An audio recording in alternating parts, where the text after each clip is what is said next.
მოგესალმებით, მე ლუკა მიშველაძე ვარ. დღეს ცოტა განსხვავებული ფორმატი იქნება. ნაკლებად ვისაუბრებთ პოლიტიკაზე, მაგრამ ვისაუბრებთ ვეგანიზმზე. რამდენი ხანია რაც ვეგანი ხარ? 5 წელი. თავიდან რომ დაიწყეს ყველაფერი, როგორ იყო რთული იყო, იმიტომ რომ ჩემი გამოცდილებიდან გითხრათ, რომ თავიდან რომ გადავწყვიტე რომ ვეგანი ვიყავი, არ იყო ეგეთი მარტივი, იმიტომ რომ ჯერ ბევრი რაღაც უნდა ისწავლა ამ ყველაფერზე, რომ ეს ვეგანური კვება და ზოგადად ეს ვეგანიზმი და იდეოლოგია შესასწავლია. ეგრე მარტივად ვერ გახდები ამის წევრი ნაწილი. და შენთან როგორ იყო ეს ყველაფერი? ძალიან მარტივად იყო, ერთ დღეში მოხდა ეს ყველაფერი. კვებაზე საერთოდ არაფერი წარმოქმნა არ მქონდა და არანაირი ინფორმაცია არ მქონდა, მაგრამ ემპათია იმდენად გაღვივდა ჩემში, რომ კვება იყო ძალიან ბოლოხარისხოვანი და კვებაზე უკვე მერე მოვიძიე რაღაცა ინფორმაციები, იმიტომ რომ ხალხთან დამჭირდა ამ ინფორმაციების გაცემა, ესე რომ ვთქვათ, თორემ საერთოდ არ იყო მარტივი. კვების კუთხით არის ძალიან მარტივი. საინტერესოა შენ გარშემო თავიდან რა იყო ხალხის დამოკიდებულება ვეგანიზმის მიმართ და ზოგადად ამ იდეოლოგიის მიმართ და მე როგორ შეიცვალა ეს ყველაფერი, იმიტომ რომ ჩემს გარშემო ხალხის დამოკიდებულება ძალიან შეიცვალა, როცა არ გიცნობენ, როცა არ იციან რა ხარ ასაკეთებ, ძალიან არაადეკვატურად და გიჟად თვლიან, მაგრამ მე რო ხვდებიან რეალურად რატო აკეთებ ამას და რა მნიშვნელობა აქვს ამას, მე ხალხი ამ დამოკიდებულებას ცვლის და შენთან როგორ მოხდა ეს ყველაფერი? ნუ ვეგეტარიანელი როცა გავხდი, იმდენად არ იყო რაღაც ისეთი რეაქციები, მაგრამ ვეგანობაზე კი იყო, რომ აი იაღოველი ხარ, სექტანტი ხარ, რა დროს ეგარი და მსგავსი რაღაცები, თუმცა ნუ ახლო წრისგან არ იყო ესეთი არაადეკვატური რეაქციები.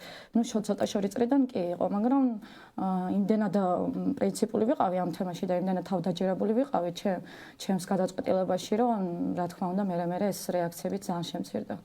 კი ბატონო, აი ძალიან ბევრი სტერეოტიპები არსებობს ვეგანების გარშემო და შენთვის რა არის ისეთი რაც გახსენდება და რაც გაწუხებს ხოლმე ყოველ დღე არა, მაგრამ ხშირად რომ გადიხარ ხოლმე და იგებენ შენზე რომ ვეგანი ხარ, გეტყვიან რომ ეს არ გაწუხებს, ან ეს რატო ხარ, ან რაღაც ეგეთები თუ არის ხოლმე შენს გარშემო. კი, განსაკუთრებით ხშირად არის ეს სტერეოტიპი, რომ აი B12-ის დეფიციტი, ცილების დეფიციტი უფრო კვებაზე ამახვილებენ ყურადღებას და რა თქმა უნდა მე ვაძლევ ინფორმაციას, რაც მაქვს ამასთან დაკავშირებით და რეალურად როგორც არის. კიდე არის სტერეოტიპები უფრო რელიგიური კუთხით ამართლებენ ამას, რომ აი ღმერთმა იმიტომ შექმნა ცხოველი, რომ ჭამოთ.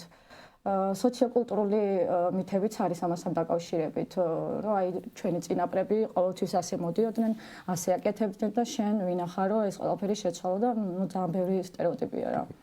აი რამდენიმეს გამოვხმაუროთ და ვეცადოთ რომ დავამსხვრიოთ, ხო? აი ვეგანობა ძალიან ძვირია და თუ ვეგანი გახდები, რაღაც ისეთი ძალიან მდიდარი უნდა იყოს, მოკლედ რომ ვეგანი გახდე. რატო არის ეს სისულელე? ეს კი ხო ეს განსაკუთრებით გავრცელებული სტერეოტიპია და ძალიან ხო ისეთი მცდარი წარმოდგენა. საერთოდ არ არის ძვირი, პირიქით, მე ხა შედარებას რო ვაკეთებ, როცა ვეგანი არ ვიყავი, რა ფულის დახარჯვაც მიწევდა კვებაში, ბევრად მეც ხარჯავდი მაშინ და ეხა ბევრად ნაკლებს ხარჯავდა. განსაკუთრებით ნაკლები ფინანსები სჭირდება, როცა ვთქვათ ჯანსაღადი კვებები ვეგანურად და თან ჯანსაღად. მაგ შემთხვევაში თან მარტივია ნაკლები დრო სჭირდება და ნაკლები ფინანსები, იმიტომ რომ აი როგორ ვთქვათ ხილი, ბოსტნეული, მარცვლეული პარკოსნები, აი ეს საკვები მართლა ძალიან იაფია იმასთან შედარებით, რომ იყიდო მაგალითად ხორცი, ძალიან გაჯვირდა მით უმეტეს ამ ბოლო პერიოდში, ძის პროდუქტებიც განსაკუთრებით ყოველს სასწაული ფასები აქვს, კვერცხიც ნელ-ნელა ჯვირდება და მართლა ნებისმიერ ადამიანმა რომ შეადაროს, ყველა ნახავს რომ დიდი განსხვავება. აი ხშირად გამიგია ხოლმე რომ ვეგანები სუსტები არიან და თუ ვეგანი ხარ, ესე იგი არც ფიზიკურად უნდა შეგეძლოს რაღაცები და ჯანმრთელობის მხრივაც რაღაც კაი მდგომარეობა არ უნდა გქონდეს. ეგეთ გავრცელებული მითია, ან ცილების დეფიციტის მქონე ვეგანი, ან ვეგანობისგან მკვდარი ვეგანი, ეგეც არ არსებობს ისტორიაში, ყველა რავი ჯანმრთელები ვარ, ცოცხლები ვარ და ფაქტები თქვენს წინაშეა. ადრე მყავდა ერთი ექიმი, რომელიც მეუბნებოდა, რომ ახლა არაფერია, მაგრამ 4, 5, 6, 8 წელი რო გავა, აი მე მივხვდები, რომ ეს შენზე თუდად მუშაობს. კი. უბრალოდ ეს წლები რო გადი, ჯერჯერობით თუდად არაფერი მუშაობს და დაველოდოთ კიდე წლები რო გავა, თუ არ მოკვდი ვეგანობისგან, ესე იგი. ანუ ნუტრიენტების დეფიციტი ისეთი პრობლემაა ზოგადად, რომ ეს ყველას აქვს, ანუ მარტო ის არ არის ვეგანობა არაფერში შეშე, შენ თუ კვება არ დააბალანსდა და სწორად არ იკვებე. კი ბატონო, უბრალოდ რას ვიცახი ნუტრიენტების დეფიციტი ისეთი რამეა, რომ რამდენიმე თვეშიც შეიძლება დაგემართოს ადამიანს და ვეგანობით რო ეს პრობლემას წარმოადგენს, მინიმუმ მართლა ერთ წელში ძალიან შესამჩნევი იქნებოდა, მაგრამ ახლა 5 წლის ვეგანს რო არაფერი არ ეტყობა, 10 წლის და 15 წლის ვეგანი და უფრო დიდი ხნის ვეგანები ვინც არიან, ეგ ხო ცხადია, რომ არაფერი პრობლემა არ არის და პირიქით ბევრად ჯანსაღია ვეგანური კვება. და კიდე ძალიან უყვართ ხოლმე რომ ტრენდია. ეს ვეგანობა არის რა ტრენდია. ეხლა რაღაც ეგეთი საუკუნე მოდის, ან ეგეთი წლები მოდის, რომ ეს ტრენდია და მე ეგ ტრენდი გაივლის, მაგრამ რეალურად რაც დრო გადის, მით უფრო ხვდებით, რომ ვეგანიზმი მოდის და მოდის. კი, იზრდება. ნეტა ტრენდი იყოს, ეგ ჩვენს გვაწყობს, რომ ტრენდი იყოს და ბევრი ადამიანი ამას აყვეს, იმიტომ რომ ზოგადად კარგი საქმე თუ ტრენდდება, ამაში მე ცუც ვერაფერს ვერ ხედავ. ტრენდი არ არის ჯერჯერობით სამწუხაროდ, მაგრამ რომ გატრენდეს, რავი, წინააღმდეგ არანაირი პრობლემა არ გვაქვს მაგასთან დაკავშირებით. არანაირად, ხო. ადამიანების რაღაც ნაწილი ვერ გუობს ვეგანებს და ამბობენ, რომ ეს არის სისულელე, ეს არის ჯანმრთელობისთვის არც ისე სახარბიელო, მაგრამ რეალურად ეს ადამიანები ვერ იაზრებენ იმას, რომ თუნდაც ცხოველის ხორცი რო ავიღოთ, ის ხორცი გატენილი ანტიბიოტიკებით და არა მხოლოდ. და ეს არის მათ შორის იმის პრობლემა, რომ ძალიან ბევრი ესეთ გლობალურად გავრცელებული დაავადება, ვირუსი ან რაღაც ეგეთი არსებობს, რომელიც საბოლოო ჯამში პანდემიებს იწვევს და არა მხოლოდ. აი ამაზე რო გვესაუბრო, რა ფენომენია, რატო არის ეს გავრცელებული, როგორ უნდა ვებრძოლოთ ამას და რატო არის რეალურად ვეგანიზმი აქ თუნდაც რაღაც ხრივ გამოსავალი. ცხოველი პროდუქტები დაპირ ხო იწვევს ჯანმრთელობის პრობლემებს და გარდა ამისა, დენად დიდი პრობლემებს მოიცავს ასევე ზოგადად მეცხოველეობა და ცხოველური აგროკულტურა, რომ ეს წარმოქმნის ზოონოზურ დაავადებებს, ვირუსებს, რომელიც შემდეგ პანდემიური ხასიათის ხდება და თუნდაც ავიღოთ COVID-ით, სხვათა შორის ეგეც ზოონოზური დაავადებაა, ბევრს ჰქონია რაღაცა მეცნიერებმა მოიგონეს, შემოაგდეს ხალხის გასაცხრილად და ასე შემდეგ, მაგრამ ეს რაც გავრცელებული მითია, ასევე იყო მაგალითად ესპანური გრიპი, ებოლას ვირუსი, შავი ჭირი, ღორის ფრინველის გრიპი, ისეთი ზოონოზური დაავადებები, რომელმაც მილიონობით ადამიანი შეიწირა. ეს ყველაფერი გავრცელდა მეცხოველეობიდან და ეს იქამდე გავრცელდება, სანამ მეცხოველეობა იარსებობს. ამიტომ არის მნიშვნელოვანი ვეგანობა, რომ ადამიანი როცა ხდება ვეგანი, არა მარტო იცავს ცხოველთა უფლებებს და ცხოველების სიცოცხლეს, არამედ რა თქმა უნდა ადამიანების სიცოცხლეს. ეხლა მეცხოველეობა რო არ არსებობდეს, ამდენი ზოონოზური დაავადებები საერთოდ არ გაჩნდებოდა და მილიონობით ადამიანი ამას არ შეეწირებოდა. კი ბატონო. და ამის პრევენციისთვის და არა მხოლოდ ამის პრევენციისთვის, ვეგანები ატარებენ ძალიან ბევრ საპროტესტო აქციას. ეს საპროტესტო აქცია პირდაპირ გაგების არ უნდა გავიგოთ, ეს პროტესტი, რომელიც ვეგანებისგან მოდის, არის ერთი მასშტაბური, მეორე აქვს ძალიან ბევრი სახე და ამაში ხარ ჩართული შენ აქტიურად. აი, საქართველოში რა ხდება ამ კუთხით და ქვეყნის გარეთ რა სიტუაცია? საქართველოში ამ კუთხით ფინანსები არა გვაქვს და საკმარისი რესურსები არა გვაქვს. ვერ ვახერხებთ უფრო მასშტაბურ, ასე ვთქვათ, პროტესტებს ან ორგანიზმის გავრცელებას. უცხოეთში ამ ხრივ ხო დიდი რესურსები აქვთ და მეტად მასშტაბურ აქციებს ატარებენ და უფრო მეტად ახერხებენ იქ ხალხის დაფიქრებას და ვეგანად მოქცევას, ესე რომ ვთქვათ. აქ რა რესურსებიც გვაქვს, ესე მოხალისეობრივად ვერთვებით და ჩვენი ფინანსებით ვაკეთებთ. საზოგადოების დამოკიდებულება რა არის ხოლმე, როცა მაგალითად ქუჩაში ხვდებიან და თქვენ ამ დროს ამ პერფორმანსს არ აიმეს ხვას ატარებთ. სხვათა შორის ინტერნეტში უფრო არის რაღაც არაადეკვატური რეაქციები, მაგრამ ქუჩაში პირიქით არის რა უმეტესობა, კი არის რაღაცა ეთიური ადამიანი ისეთი, რომელიც აი გიჟები ხარ რა დროს ეგარი და რაღაც, მაგრამ უმეტესობა აი 90% გამოვნელების ამბობს, რომ ეს არის არასამართლიანი, ეს მართლა სადიზმია და ეს როგორ შეიძლება ასე ხდებოდეს. ანუ ადეკვატური რეაქციები მოდის. ფოტო ვნახე ვეგანიზმის ჯგუფში რა იდო, პერფორმანსის დროს რო ვიღაც ტიპი მოსულიყო სპეციალურად რაღაც ხორცით რაღაცა ცხოველური პროდუქტი ქონდა და სპეციალურად ლეპტოპის წინ, სადაც ეს კადრები იყო ჩართული, ჭამდა. ეგეთი ადამიანების მიმართ არ დამოკიდებულება გაქვთ. გონი უნდა შეიმუშავა მაგ დროს რაღაც, ვაქცინასავით უნდა გონდეს, რომ ხო, მან დროს ის არის, რომ არ უნდა მივაქციოთ ყურადღება, იმიტომ რომ ეგ არ არის გასაკვირი. კვების ობიექტები, მაღაზიები, სადაც არის ყველგან ცხოველ პროდუქტები იყიდება და ყველგან ჭამენ რესტორნებში და სხვადასხვა ობიექტებში, ხო? ამიტომ ესეთი ადამიანები, რომლებიც შეგნებლად მაგას აკეთებენ, პირადად მე და ნუ სხვები ვინც ვართ, რეაქცია არ გვაქვს რა აკეთებენ, რა გაერთობიან წავლენ თავისთვის. წარსულში რომ ძალიან ბევრ ფილმს თარგმნით ხოლმე, რომელიც ამ საკითხებთან იყო დაკავშირებული, რომ ეს უფრო გავრცელებული იყო და ხალხისთვის უფრო მარტივი ყოფილიყო რაღაცებზე ინფორმაციის მიღება და თან პლუს ფილმების გარდა იყო ხოლმე რაღაც რეცეპტებს ვიძიებდით, რომ ვეგანებს გამარტივებოდა საკვების რაღაც დამზადება და რაღაცები. ამ ხრივ რა ხდება? ისევ აგზავნოთ ფილმების თარგმნა. ძირითადი ფილმები, დოკუმენტური ფილმები, რაც მნიშვნელოვანი ინფორმაციებს იძლევა, მაგალითად ეკოლოგიაზე, თევზის ინდუსტრიაზე, რძის ინდუსტრიაზე, კვერცხის ინდუსტრიაზე, ეთიკურ პრობლემებზე, სოციოკულტურულ პრობლემებზე და ასე შემდეგ.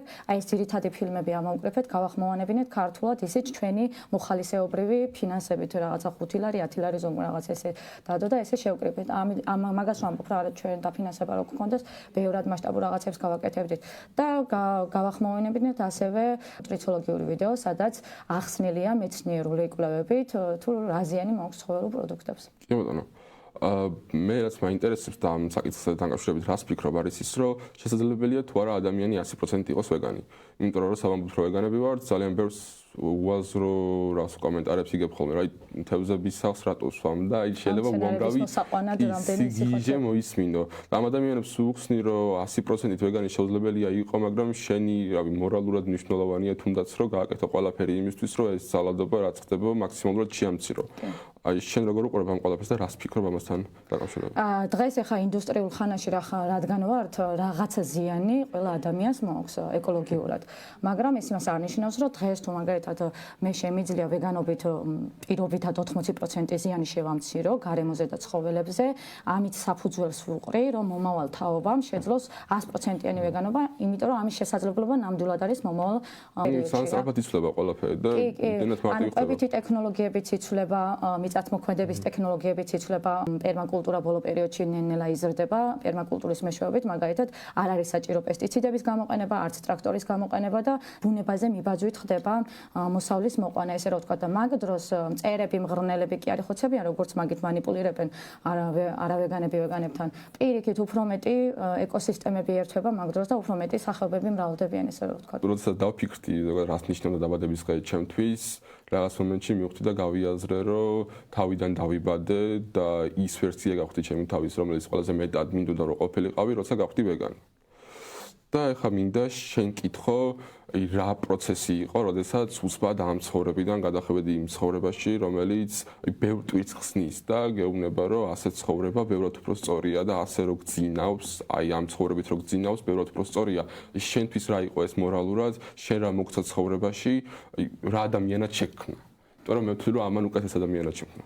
მენტალურად რთულია იმ კუთხით, რომ როცა ემპათია გაქვს ცხოველების ტანჯვაზე, ძალიან დაარდო ფსევდიანი ხარ და დამწუხრებული ხარ ძირითადად მეტი წელი.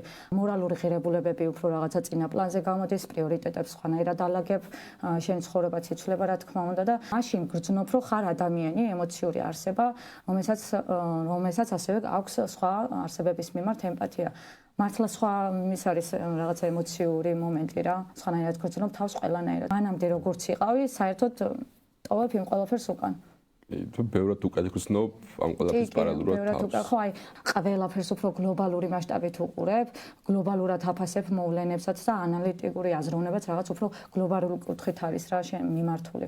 დრო გადის სულ უფრო და უფრო წმუნდები და მჯერა რომ ეს ვეგანიზმი მოდის და იმდენად სწრაფად მოდის, მათ შორის საქართველოშიც, ხო, ევროპაში და ამერიკაში კიდე უფრო გასაგებია რატო ხდება ეს, მაგრამ საქართველოშიც იმდენად მარტივი ხდება და უფრო გასაგები ხდება ხალხისთვის რა არის ვეგანობა. ეს ყველაფერი იცვლება და ეს შენ რას ფიქრობ, ვეგანიზმი მოდის, აი ძალიან მომწონს ზოგადად ეს სიტყვათა წყობა. შენ რას ფიქრობ? კი, ვეგანიზმი მოდის, ვეგანიზმი გაიზრდება და ბევრს გონია რომ ანუ კაცობრიობა არასდროს არ შეიცვლება და ისევ ესე გაგრძელებს და არანაირად ჩემი სუბიექტური პროგნოზით, ესე ვთქვათ, პოზიტიური პროგნოზით ეს ყველაფერი აი 80%-ზე მეტად შეიცვლება დაახლოებით 20 წელიწადში. მე ასე ვთქვი. დროის ამბავია ყველაფერი. კი, დროის ამბავი, ანუ ბევრს რო გონია საუკუნეები დაჭირდება, არასდროს არ შეიძლება 20 წელში 80%-ზე მეტს მოუწევს, ესე ვთქვათ, სცენარეულ კვებაზე გადასვლა. და ახლა ძალიან ხშირად როცა იგებენ ხოლმე რომ ვარ ვეგანი, ბევრი რაღაც ნაწილი ადამიანებს ამბობს რომ არა მაგარია, მეც მინდა ვეგანი გავხდე, მაგრამ არ ვიცი ეს როგორ გავაკეთო ან აი რაღაცის გამო ფერხდებიან და ამ ნაბიჯს ვერ დგამენ. აი ამ ადამიანებთან რა გექნება სათქმელი, რას ეტყვი, როგორ გადადგან ეს ნაბიჯი, როგორ უნდა გავუმარტივდეთ მათთვის ამ მოდი ესე თქვა, ახალ სამყაროში შემოსვლა. მოკლედ ძალიან მარტივია რეალურად, უბრალოდ ეხა ზოგი რო ყოყმანობს და ზოგს ერთულება, მიზეზი ის არის, რომ ბევრი ინფორმაცია არ აქვს. მეც არ მქონდა თავის დროზე, მაგრამ ეგ ნაბიჯი რო გადავდგი, საერთოდ არ გამჭირებია. მოკლედ კვებითი კუთხით უმარტივესია, ძალიან მარტივია, იმიტომ რომ ბევრად დიდი არჩევანია მცენარეულ საკვებში, როგორც უკვე ვთქვით, ხილი, ბოსტნეული, მარცვლეული, პარბოსნები, თხილეული, თესლეული და აი მაღაზიაში როცა შედიან, პირველ რიგში შევიდნენ მცენარეულ სექციებთან და ძალიან დიდი არჩევანია იქ. ხო, კვებითი კუთხით ძალიან მარტივია და ნუტრიციოლოგიური კუთხით შეუძლია უბრალოდ B12-ის შემთხვევაში ჩაიტარონ ანალიზი და დანარჩენი არანაირი პრობლემა არ არის, იმიტომ რომ დანარჩენი ნუტრიენტები, რაც ზოგადად გარედან გვჭირდება მცენარეულ საკვებში, ყველაფერი არის. B12 არის, რომელიც სხვათა შორის მხოლოდ ვეგანურ კვებაში კი არა, არავეგანურ კვებაში, ანუ ცხოველურ საკვებშიც არის ეს მაგის დეფიციტი, იმიტომ რომ ბაქტერია მგონი და ბაქტერია წარმოქმნის და მაგ ბაქტერიიდან იღებენ რეალურად ცხოველებიც. და ანუ არავეგანებში სხვათა შორის სტატისტიკური მონაცემებით უმეტესობას არავეგანს აწუხებს B12-ის დეფიციტი. ამიტომ მარტო B12-ია ის, რომელიც უნდა გადაიკონტროლოს ვეგანაც და არავეგანაც. დანარჩენი ნუტრიენტები თუ ვინმე იმის შიში აქვს, რომ აიცილების დეფიციტი ექნება, ან სხვა ნუტრიენტების არ უნდა ჰქონდეთ ეგ შიში, მაგის პრობლემა არ დგას არანაირად. და მან იმას დავამატებ, რომ სიტყვაზე თუ რაღაც მოხდა, რაღაც გჭირდა იქ მთელ მედიხართ, ისეთ სიგიჟეები შეიძლება იქ მოისმინოთ, ეგ არ უნდა დაიჯეროთ, იმიტომ რომ დავაკვირდი ვეგანიზმი და არ მხოლოდ ვეგანიზმი, კიდე სხვა ჯგუფები არსებობს Facebook-ში, სადაც რაღაც მსგავსი რო გაინტერესებს, იქ ადეკვატურ პასუხს გაწვდიან. გადამოწმებულ პასუხს გაწვდიან, სუმცირე სხვა ქვეყნებში მაინც.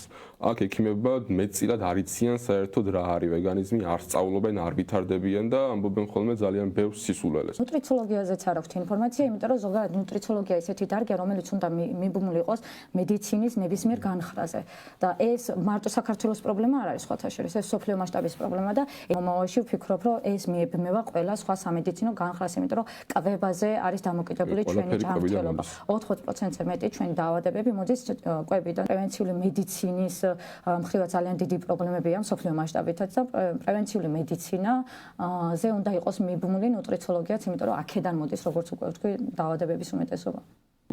ეს ვიქნები არავეგანი. ყველა რო ვეგანი გახდეს, მე ხო საჭმელი აღარ იქნება. ხშირად მოისმენ ეგეთ რაღაცას. ხო, ნუ ყველა ვეგანი 1 მილიარდი ადამიანის გამოყვება თავისუფლად შესაძლებელია, იმიტომ რომ 70 მილიარდზე მეტ ცოცხალ არსებას ყვება ყოველწლიურად, ამიტომ გაწოდება ჩვენი მასშტაბებით თავისუფლად. პირიქით რესურსები ბევრად მოგრჩება კიდევაც. ვეგანი ყველა რო გახდეს, მართლა ბევრი პრობლემა მოგვარდება, კულტურული პრობლემები, სოციოლოგიური პრობლემები, პოლიტიკური პრობლემები, ძალიან ბევრი რამე ამაზე დამოკიდებული.